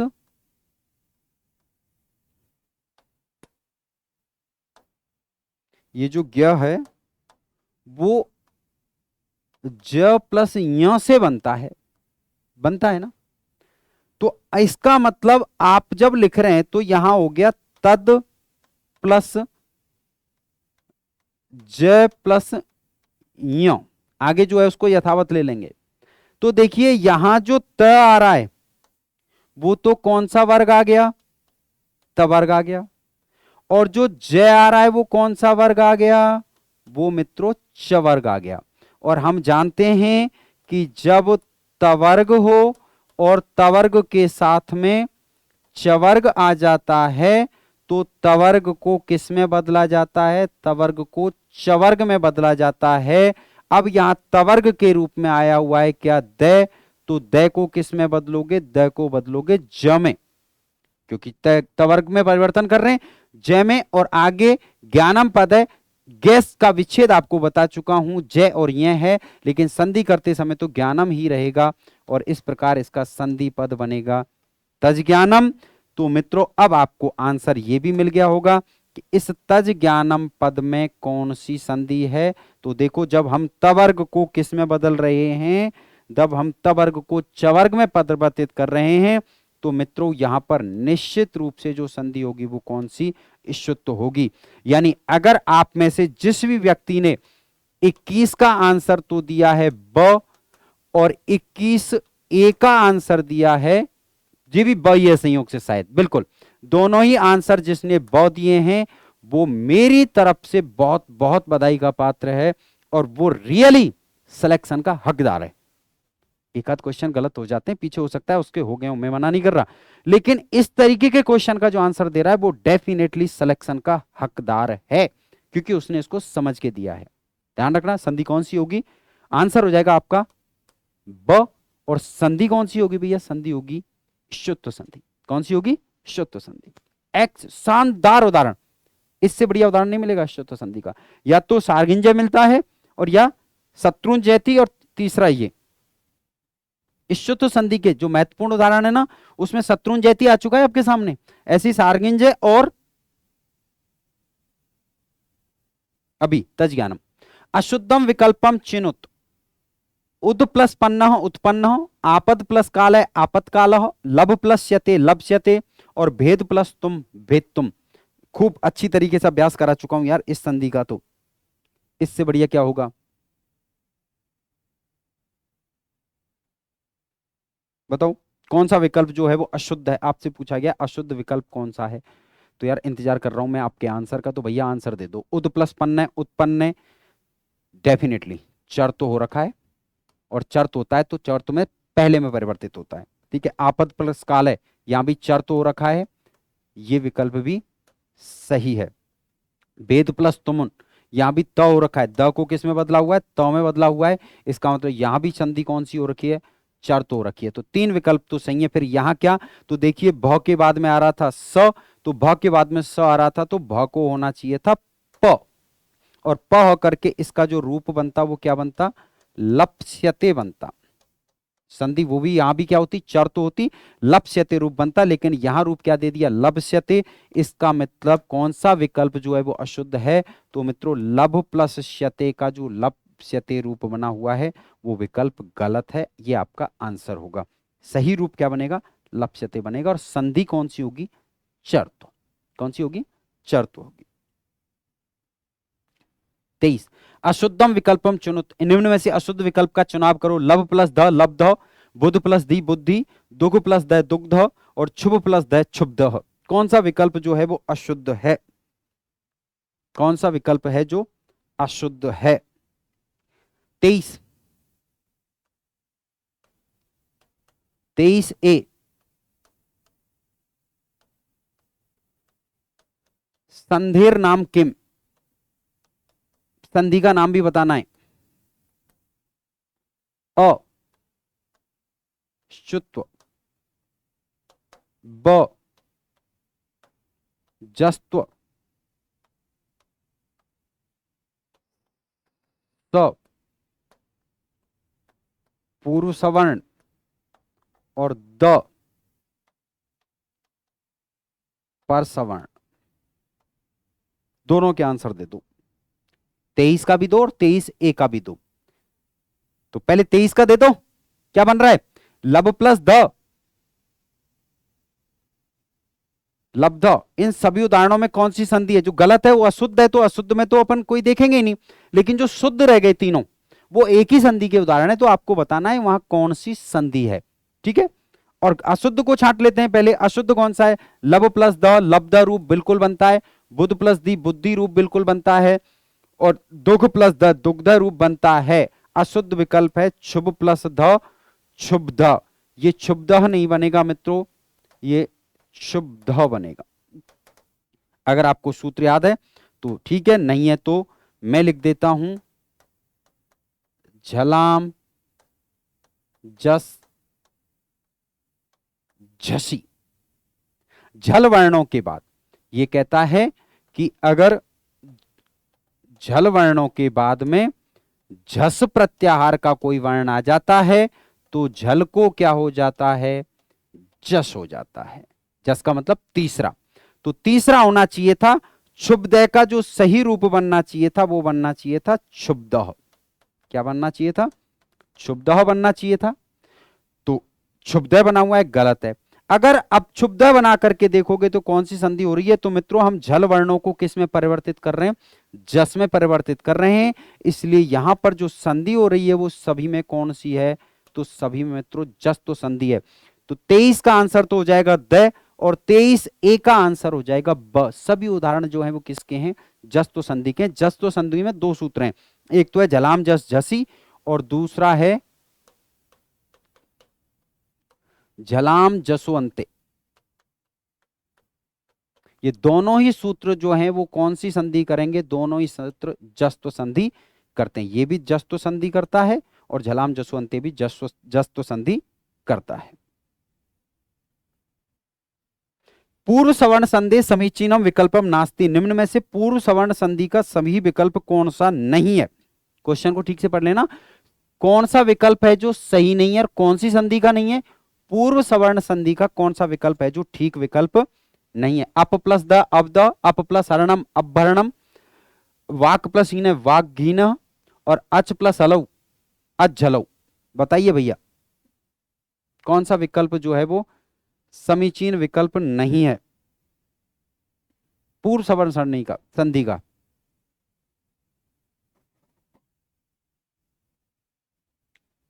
बताओ, अ ब श द कौन सा विकल्प है जो पूर्व सवर्ण संधि का उदाहरण नहीं है, सूत्र याद है क्या।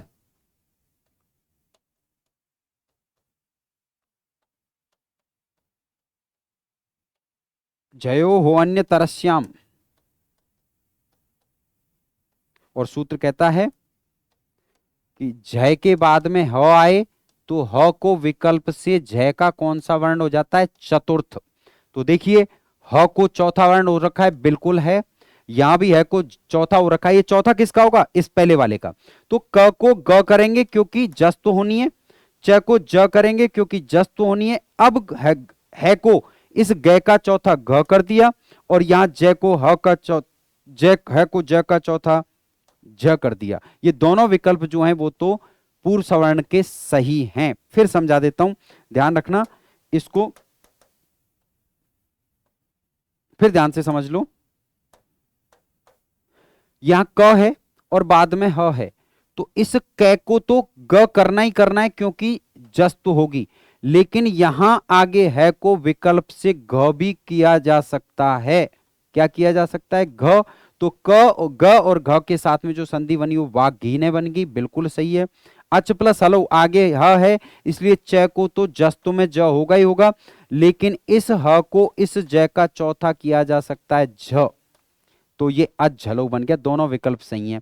अप प्लस हरणम, तो ये उदाहरण अब हरणम उदाहरण तो बिल्कुल सही है, लेकिन पूर्व सवर्ण संधि का उदाहरण नहीं है। पूर्व सवर्ण संधि का उदाहरण कब होता, जब यहां है को किस तरीके से करते, पै को तो ब करेंगे ही करेंगे तीसरा, लेकिन इस ह को इस ब का चौथा करेंगे तो ये बन जाता भ। इसका मतलब ये बन जाता अपभरणम। क्या बन जाता, अपभरणम रूप बन जाता, तब ये सही होता, लेकिन ये विकल्प तो सही नहीं है। फिर ये है क्या, अरे यहां प जो है पहला, उसको तीसरे में बदलेंगे क्योंकि बाद में तीसरा है, तो प को तो हो गया ब, द में कोई परिवर्तन हुआ नहीं है, इसका मतलब ये विकल्प भी पूर्व सवर्ण संधि का नहीं है। ये विकल्प भी किसका है, जस्तु का है। और ये विकल्प जो बना हुआ था, यहां क्या रूप बन रहा था, अवहरणम, ये अवहरणम रूप भी किसका है, जस्तु का है। तो दो आंसर जो हैं वो इसमें समीचीन नहीं है, अ भी नहीं है और ब भी नहीं है। तो यानी कि आपके आंसर क्या हो जाएंगे, अ और ब, दोनों आंसर अब सोच रहे होंगे सर हम तो ये सोच रहे थे कि एक ही तो चुनना हो, आपने दो क्यों दे दिए। हो सकता है टाइपिंग एरर हो रही हो, अब वर्णम करना हो, जो भी है, लेकिन आपको तो सही चुनना है। आपसे पूछा गया है कि पूर्व सवर्ण का उदाहरण कौन सा नहीं है। अब दो नहीं है तो आप दो आंसर दे सकते हो कि साहब मुझे तो दो नहीं दिख रहे। आप ये क्यों सोच रहे हो कि मुझे एक ही आंसर देना। अरे यार कोई भी एरर हुई है तो आप तो अपने आंसर पे चलो ना, कि मैं सही रूप क्या बना के चल रहा हूं।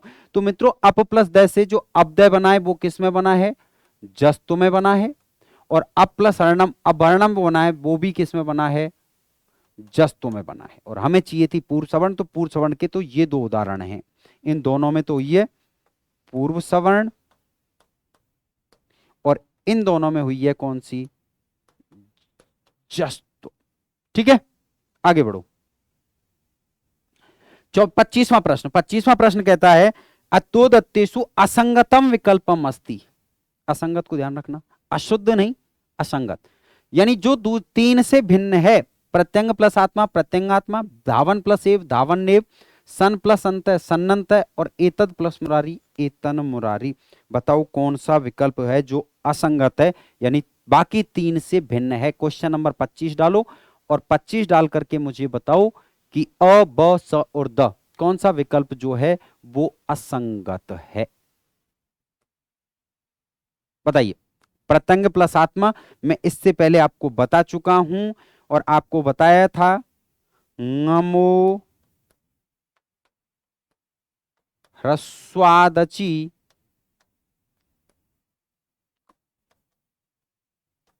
ngमुण नित्यम, ये सूत्र बताया था।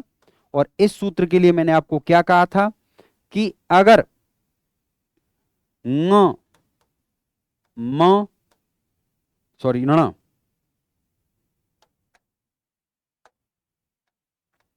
और न, इससे पहले, इन तीनों से पहले ह्रस्व स्वर है तो इनका नित्य रूप से इन्हीं का आगम हो जाता है, यानी कि यहां पर ng ण और न का आगम हो जाएगा, बशर्ते बाद में कोई अच आ जाए। बाद में क्या आ जाए भैया, कोई अच आ जाए। तो देखियो ng के पहले ह्रस्व स्वर है और बाद में अच आया हुआ है, ng का आगम आ गया, इसका मतलब ये तो प्रत्यंगात्मा रूप बना। धावन प्लस एव, यहां न से पहले देखो ह्रस्व स्वर है और बाद में स्वर आ गया, यहां भी न, यहां तो किसका आगम हुआ, ng का, यहां आगम हुआ न का। सन प्लस अंत, न के बाद में स्वर है और आगे ह्रस्व स्वर है, तो यहां भी किसका आगम हो गया, न का। तो ये तीनों जो उदाहरण निकले, ये तीनों उदाहरण तो मित्रों आगम संधि के निकले। किसके निकले, आगम संधि के निकले। तीनों में सूत्र कौन सा काम कर रहा था, तीनों में सूत्र काम कर रहा था ngमो स्वादचि ngमुण नित्यम। फिर भिन्न कौन सा, भिन्न ये है, क्योंकि एतत् प्लस मुरारी एतन मुरारी जो बना है, यहां देखो तीनों में बाद में स्वर आया हुआ है, लेकिन यहां आगे क्या है, व्यंजन आया हुआ है। ये जो उदाहरण है वो उदाहरण अनुनासिक संधि का है। किसका है, अनुनासिक संधि का उदाहरण है। तो ये बाकी से कैसा हो गया, असंगत, यानी कि भिन्न। या असंगत का मतलब क्या है, असंगत का मतलब है मित्रों जो दूसरों से भिन्न होगा, अशुद्ध नहीं है।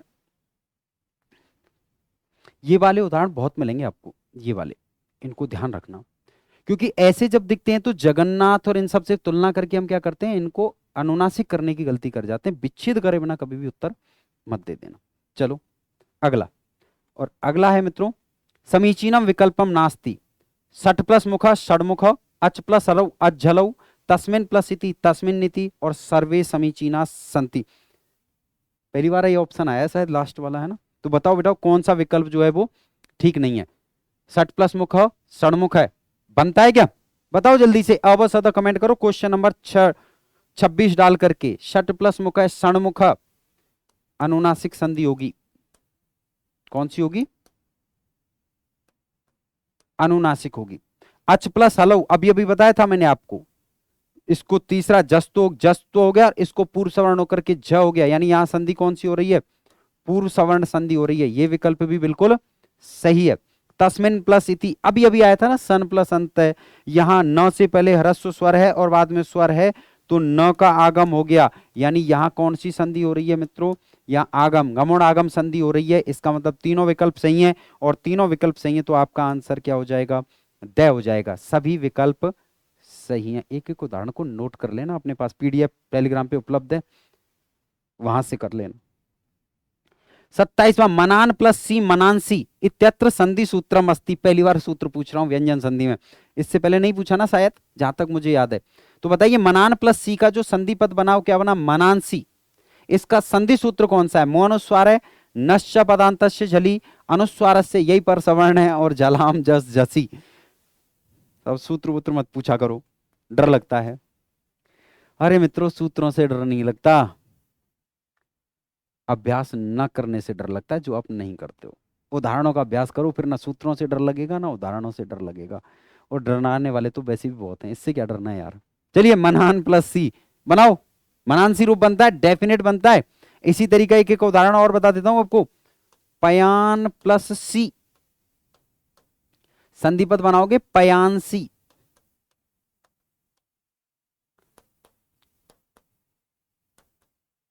श्रेयान प्लस सह,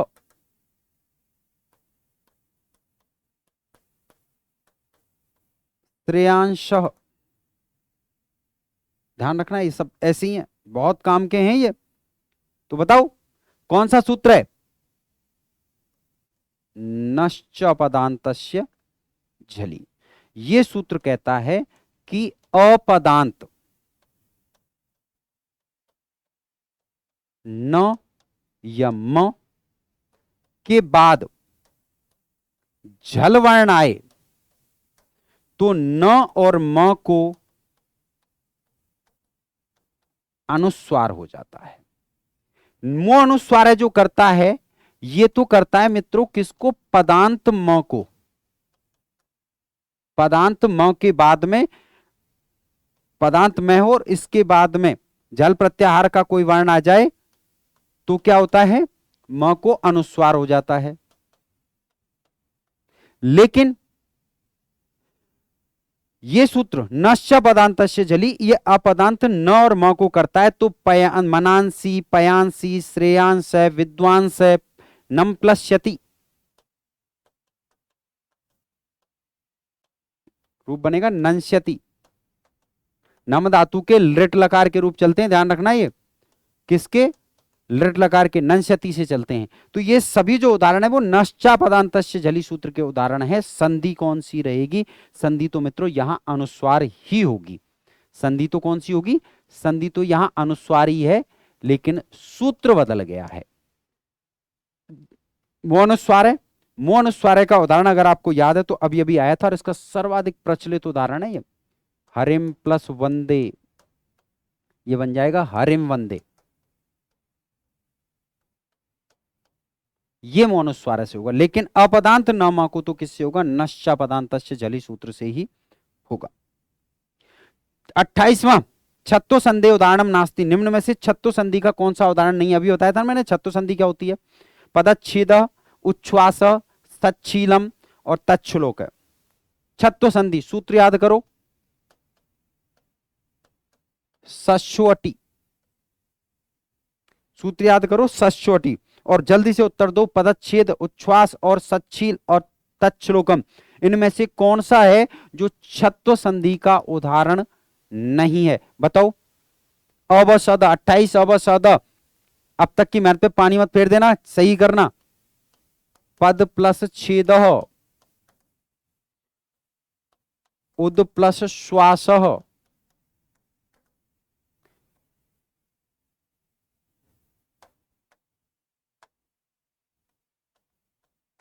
सद प्लस शीलम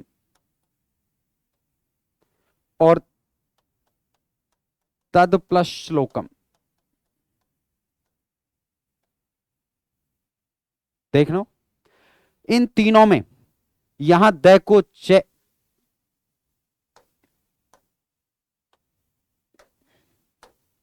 यहां द को च और स को छ हुआ है, यहां भी द को च और स को छ हुआ है, यहां भी द को च और स को छ हुआ है। और जब इस तरीके का परिवर्तन होता है तो वहां संधि कौन सी होती है मित्रों, छत्व संधि होती है। तीनों उदाहरण छत्व संधि के हैं। यहां जो हुआ है मित्रों वो तो तुक का आगम हुआ है। किसका? तुक का आगम हुआ है। और तुक का आगम होने से मतलब है कि पद प्लस छेद, हमारे पास पद था, यहां तुक यानी त का आगम किया तो हमारे पास हो गया पद त और छेद। अब आप देख लीजिए त के बाद में तवर्ग के बाद में चवर्ग आ रहा है तो तवर्ग को किस में बदलेंगे? चवर्ग में बदलेंगे। और चवर्ग में बदलेंगे तो इसका संधि पद हो जाएगा पदच्छेद, यानी आपका आंसर हो जाएगा ए। ए जो है वो छत्व संधि का उदाहरण नहीं है, बल्कि ये कौन सी संधि का उदाहरण है? तो मित्रों ये है तुगागम संधि का। ये कौन सी संधि का उदाहरण है? ये तुगागम संधि का उदाहरण है। और ये सभी जो हैं वो सभी के सभी कौन सी? छत्व संधि के उदाहरण है। ठीक है, 28वां क्वेश्चन। अब ये क्या है, कंफ्यूज करेगा कि एक जैसी तो दिख रहे हैं, सब में आधा छ और सब में छ है, तो आपको विच्छेद करना है। अगर आपने विच्छेद किया तो बिल्कुल अंतर दिख गया कि तीनों में तो श आ रहा है और यहां श नहीं, क्या आ रहा है? छ आ रहा है। इसका मतलब भिन्नता तो है और भिन्न यही हो गया। 29वां, अनुस्वारस्य यही पर सवर्ण सूत्रस्य उदाहरणम नास्ति। अनुस्वारस्य यही पर सवर्ण सूत्र का उदाहरण निम्न में से कौन सा नहीं है? गम प्लस गा गंगा, शम प्लस का शंका, गुम प्लस वितय गुम्फित, यज प्लस न यज्ञ। बताइए कौन सा उदाहरण है जो अनुस्वार संधि का उदाहरण नहीं है? परसवर्ण संधि का सूत्र है अनुस्वार से यही परसवर्ण है और यह सूत्र जो करता है वो परसवर्ण संधि करता है। तो बताओ कौन सा नहीं है? परसवर्ण का मतलब जानते हो, बाद वाले का जैसा, और अनुस्वार को यहां ङ हुआ है, बिल्कुल ये परसवर्ण है। अभी भी आंसर दे दो यार, क्यों इंतजार कर रहे हो मेरा? शम प्लस क्या आपका अनुस्वार को परसवर्ण हुआ है, गुम प्लस पित अपदांत अनुस्वार को म परसवर्ण हुआ है, तो ये तीनों तो परसवर्ण के उदाहरण हैं। कौन सा नहीं है? यज प्लस न यज्ञ बना है, तो ये देखो यहां तो आ रहा है चवर्ग और यहां क्या आ रहा है? तवर्ग। तो तवर्ग को किस में बदलो? चवर्ग में बदलेंगे। और चवर्ग में बदलेंगे तो संधि पद तो यज्ञ बनेगा और ये यज्ञ जो बनेगा वो किसका उदाहरण हो गया? ये शुत्व संधि का उदाहरण है। आपका आंसर हो जाएगा द, क्योंकि ये जो है वो परसवर्ण संधि का उदाहरण नहीं है। अनुस्वारस्य यही परसवर्ण सूत्र का उदाहरण नहीं है। ठीक है, तो आंसर क्या हो जाएगा मित्रों? आंसर हो जाएगा आपका द। ये किसका उदाहरण है? ये मित्रों शुत्व संधि का उदाहरण है। आइए 30 का दड़का समाप्ति की ओर है भैया। 30वां आखिरी क्वेश्चन। याद है ना क्या करना है? टोटल मार्क्स कमेंट करने। कहां करने? टेलीग्राम चैनल पे भी करने। आपको अपने मार्क्स बताने कि हल संधि के टेस्ट नंबर जो भी है, आपको इस टेस्ट में कितने मार्क्स आए, व्यंजन संधि के टेस्ट में कितने मार्क्स आए 30 में से, वो आपको टेलीग्राम चैनल पर और कमेंट में जाकर के, लाइव चैट की अपेक्षा लाइव चैट से बाहर निकल करके कमेंट्स में जाएं और कमेंट्स में जाकर के अपने मार्क्स शेयर करें। 30 आउट ऑफ 30, 29 आउट ऑफ 30 जो भी है। मैं उम्मीद करता हूं कि आज के इस टेस्ट में 28 से कम किसी के भी नहीं आए होंगे। आप लोगों ने निश्चित मेहनत की होगी। तो आखिरी क्वेश्चन है, इसको भी जल्दी से अच्छा कर दो। ठीक है, और हाँ बार बार कहना पड़ता है, लाइक और शेयर कर दिया करो क्लास को। चैनल को सब्सक्राइब भी करना नहीं भूलना है अगर आपको अच्छा लग रहा है तो, क्योंकि अच्छा लगेगा तभी तो करोगे, जबरदस्ती थोड़ी है। हाँ बातें नहीं रहे यारो। उद प्लस ज्वलय उज्ज्वल इत्यत्र कह संधि वर्तते। बताओ कौन सी है? पूर्व सवर्ण है, जस्त्व है, शुत्व है और अनुनासिक है। कौन सी संधि है? क्विक फटाफट आंसर दो। अच्छे बच्चे हो ना, समझदार बच्चे, होशियार बच्चे, होनहार बच्चे, भविष्य, आप भारत का भविष्य हो भैया। तो वर्तमान ठीक कर लो तभी भविष्य ठीक होगा। पूर्व सवर्ण है क्या? संधि कर लो, पता चल जाएगा। आंसर दो पहले। 30 लिखो और अबसौद लिखो। अबसौद उद प्लस ज्वल। यहां क्या है? तवर्ग है। बाद में क्या आया हुआ है? चवर्ग आया हुआ है। तो तवर्ग को किस में बदलोगे? तवर्ग को चवर्ग में बदलेंगे। द है तो द को जय में बदला, बाद वाला जैसा है वैसा का वैसा रह गया। तो संधि पद क्या बन गया भैया? वो संधि पद बन गया उज्ज्वलय। अब हमने क्या किया, हमने इस तवर्ग को चवर्ग में बदला, और जब भी तवर्ग को चवर्ग में बदला जाएगा तो संधि कौन सी होगी? शुद्ध होगी। संधि कौन सी होगी? शुद्ध होगी। तो जल्दी से कमेंट बॉक्स में जाइए और अपने मार्क्स मुझे बताइए। टेलीग्राम चैनल पर भी मार्क्स शेयर कीजिए। उम्मीद करता हूं आज का 30 का तड़का और 30 क्वेश्चन आपको निश्चित रूप से पसंद आए होंगे, क्योंकि मैंने 30 क्वेश्चन में आपको लगभग 100 क्वेश्चन का अभ्यास करा दिया है। इसी तरीके से अभ्यास करते रहिए। अगली क्लास में विसर्ग संधि लेकर के आऊंगा शानदार उदाहरणों के साथ। मिलते हैं, तब तक स्वस्थ रहें, सुरक्षित रहें और अभ्यास करते रहिए। Thank you so much.